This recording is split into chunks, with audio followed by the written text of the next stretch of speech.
Context में क्या differences पाए गए हैं उसके, ठीक है, उनका एक दूसरे पर क्या इम्पैक्ट है, इस चीज के बारे में हम डिटेल डिस्कशन करेंगे इस चैप्टर में।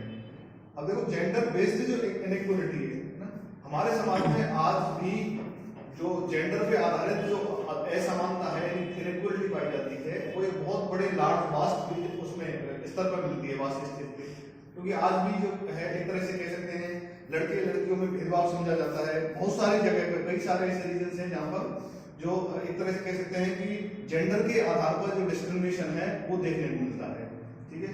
हालांकि संविधान ने सभी को समान राइट्स दिए हैं और इस डिस्क्रिमिनेशन को खत्म करने की कोशिश की है, लेकिन कुछ समाज की जो कह सकते हैं आपको ऐसी सोशल इविल्स हैं बहुत सारे रीजन्स में जहाँ पर एजुकेशन का प्रॉपर तरीके से नहीं पहुंच पाई है, तो वहां पर ये आपको इस तरह की जो ये इनइक्वालिटी देखने को मिल सकती है, ठीक है। अब the result of this division of labor is that although women constitute half of the humanity, जो हालांकि जो महिलाएं हैं वो समाज के एक आधे हिस्से का निर्माण करती हैं, ठीक है, लेकिन फिर भी उनके साथ भेदभाव होता है क्षेत्र में। ऐसा क्यों होता है कि केवल एक पर्टिकुलर जेंडर के हिसाब से ये डिसाइड किया गया है कि जो हाउस होल्ड से सारे घर के जो काम हैं वो महिलाओं के द्वारा ही किए जाएंगे, ठीक है, पुरुष उनको नहीं करेंगे, है ना, और घर से बाहर महिलाओं को नहीं भेजा जाएगा। इवन आज के समय में ऐसा नहीं है ना, सारे काम जो हैं आज पुरुष भी ऐसे काम कर रहे हैं। देखो आप देखो बड़े बड़े शेफ होंगे, बड़े बड़े कुक्स होते हैं जो महिलाओं के काम में जो खाना बनाते हैं बड़े बड़े होटल्स में, करते नहीं करते, बड़े बड़े टेलर्स हैं। जैसे पहले मानते थे कि जो महिलाएं हैं केवल वही कपड़े सिलने का काम करती हैं, लेकिन आज देखो बड़े बड़े टेलर्स हैं, है ना, तो वो कौन करते हैं, पुरुष कर रहे हैं इन कामों को। उसके बाद बहुत सारे ऐसे काम हैं जो आज महिलाएं एजुकेटेड हैं और बाहर जो सारे काम जो पुरुष कर सकते हैं, जैसे जॉब भी कर रही है, ठीक है ना। तो हर क्षेत्र में महिलाओं की भी बराबर हिस्सेदारी है। आधे एक तरह से आधी सोसाइटी का जो निर्माण करती हैं, कॉन्स्टिट्यूट करती हैं, वो महिलाएं करती हैं, लेकिन फिर भी उनके साथ इस तरह का भेदभाव एक कह सकते हैं रॉन्ग मैसेज देता है समाज के लिए। Women in different parts of the world organized and educated for equal rights। अब क्या है, जब महिलाएं समाज के आधे वर्ग का निर्माण करती हैं तो शुरू से ही और most of the part of the world में उनके साथ हमेशा क्या हुआ है, भेदभाव हुआ है वैसे। तो उन्होंने हमेशा अपने समान अधिकारों की रक्षा के लिए समय समय पर आंदोलन किए हैं और प्रोटेस्ट किया है। More radical women's movement aimed at equality in personal and family life as well। अब जो अधिक जो मौलिक सुधारवादी महिलाएं हुई हैं, है ना, समय समय पर जो रेडिकल वुमेन्स हुई हैं, मौलिक सुधारवादी अति उग्रवादी टाइप की जो महिलाएं हुई हैं, उन्होंने इस तरह के जो एजिटेशन हुए हैं, प्रोटेस्ट हुए हैं, उन्होंने अपने आप को लीड किया है, ठीक है, और महिलाओं के अधिकारों की, उनके समानता के अधिकारों की बात उन्होंने पुरजोर तरीके से रखी है। फेमिनिस्ट मूवमेंट, अब इसे क्या कह सकते हैं, इस प्रकार के मूवमेंट जब महिलाओं के द्वारा अपने अधिकारों के लिए जो आंदोलन चलाए गए थे, मूवमेंट चलाए गए थे, उन्हें हम किस प्रकार के मूवमेंट्स के रूप में जानते हैं, फेमिनिस्ट मूवमेंट्स के रूप में उन्हें जाना गया है, ठीक है।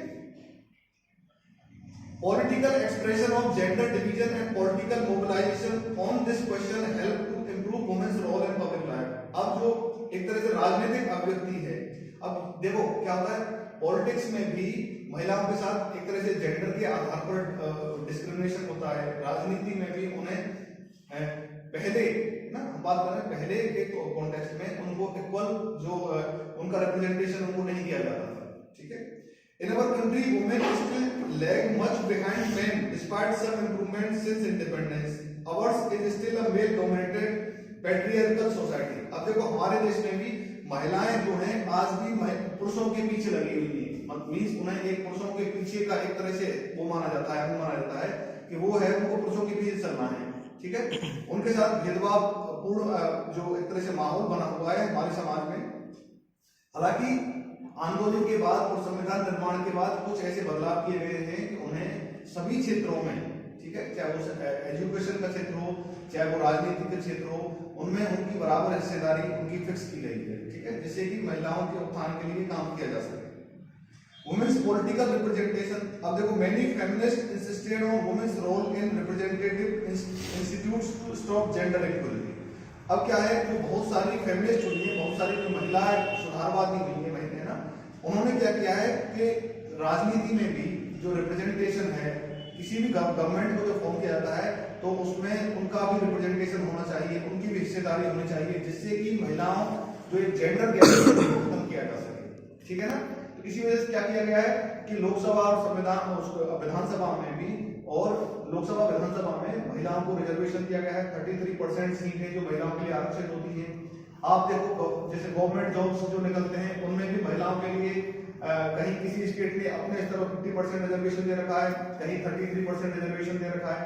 तो उनके लिए, ताकि उनकी जो पीएसयू सेक्टर्स हैं, गवर्नमेंट जॉब्स हैं, उनमें भी एक तरह से प्रशासनिक दृष्टि से उनकी हिस्सेदारी बढ़े, है ना, उन्हें आगे बढ़ाया जा सके और डेवलपमेंट की मेन स्ट्रीम से उन्हें जोड़ा जा सके। इस वजह से समय समय पर गवर्नमेंट ने इस तरह के प्रावधान किए हैं। अब देखो, in India the proportion of women's legislature has been very low. अब हालांकि भारत में ये महिलाओं का जो एक, अगर उनकी बात करें, उनके एवरेज औसत की बात की जाए कार्यपालिका क्षेत्र में, तो वो बहुत कम रही है शुरू से। ठीक है। जैसे कि the percentage of elected women numbers in Lok Sabha has never reached even 10% of its total strength.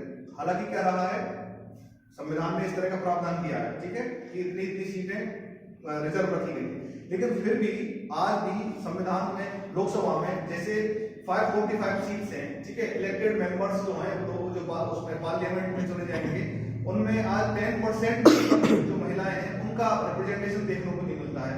कहने का मतलब यह है कि आज टोटल नंबर ऑफ सीट्स की 10% महिलाओं को भी चुन के नहीं भेजा जाता है। ठीक है। तो ये क्या है, एक तरह से जेंडर इनइक्वालिटी है, जेंडर डिस्क्रिमिनेशन हो रहा है समाज में आज भी। अब their share in the state assembly is less than 5%। अब देखो, जो किसी भी स्टेट की आप विधानसभा को उठा के देख लीजिए, आप जो लेजिस्लेचर असेंबली है किसी भी स्टेट की, उसमें जो महिलाओं का रिप्रेजेंटेशन है वो 5% से भी कम है। ठीक है।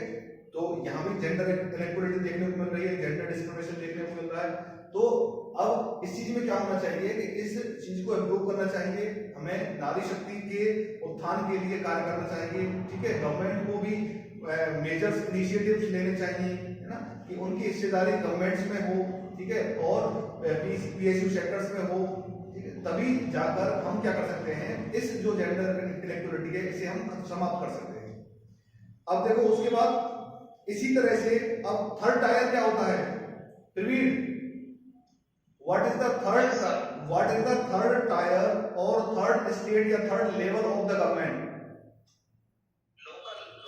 Local government. ठीक है ना, 3 टायर्स में डिवाइड किया गया है।